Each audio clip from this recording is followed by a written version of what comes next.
I like games that do things a little bit differently to the norm, especially when that involves combining two of my favourite genres into one entity. The Riftbreaker is a base building resource gathering RTS, only instead of raising an army and furthering a civilization, when you're not constructing things and worrying about rapidly depleting resources, you'll be out in a giant mecha suit engaging in a bona fide isometric RPG. The concept of the Riftbreaker is simple. You play Riftbreaker Ashley, forename or surname, I'm not entirely sure, a scientist / commando who is sent through a one-way rift gate to set up a forward base on a distant planet and construct a return gate to Earth for the purpose of colonisation. Each world is procedurally generated, and although only the jungle biome was playable in the alpha build, the info promises at least 2 more in the form of ice and desert. From the moment you teleport into the rich, highly detailed environment, it's clear that you're on an alien planet. Huge bulbous plant life carpets the world, and a multitude of colours greet your eyes. Some of the plants will damage you if you destroy them while too close, and some will drop loot that heals your suit or can be used as biomass for fabrication. And yes, I just said loot. While you're not picking up weapons and armour, everything you destroy or kill drops coloured loot in the form of materials, ammo or healing. The first thing you'll need to do is locate a carbonium deposit and build a factory to harvest it, or stand over it yourself and harvest it directly with your mecha suit. Once you have a base, you'll need to build power plants, wind turbines, solar panels and walls. High walls lined with guns.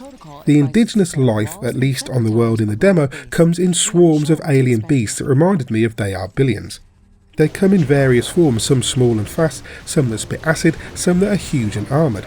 Between attacks you get roughly 8 minutes to shore up your defences, gather resources like steel or uranium and erect more buildings, but each attack will leave your base in dire need of repair.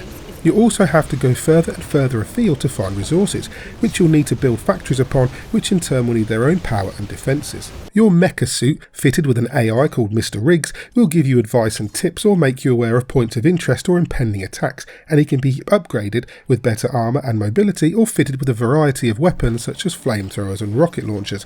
You can also research and develop new abilities like AoE attacks.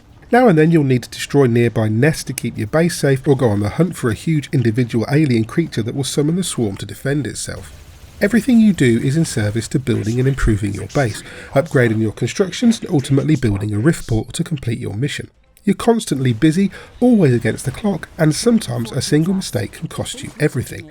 Besides the 4 difficulty levels, which range from easy through to brutal, there's a survival mode and a sandbox mode where aliens are only hostile if you bother them. As is to be expected, the alpha build has elements that need improving. The loot could be clearer to see on the ground, and the voice actor for Ashley seems very wooden. It may be placeholder dialogue, but as it stands it needs improving. Little bugs like the sound glitching aren't worth complaining about, but it runs very well and it looks gorgeous. The Riftbreaker is coming to consoles and PC later in the year and is absolutely on my radar now, and if you're a fan of RTS or RPGs then it should be on yours too.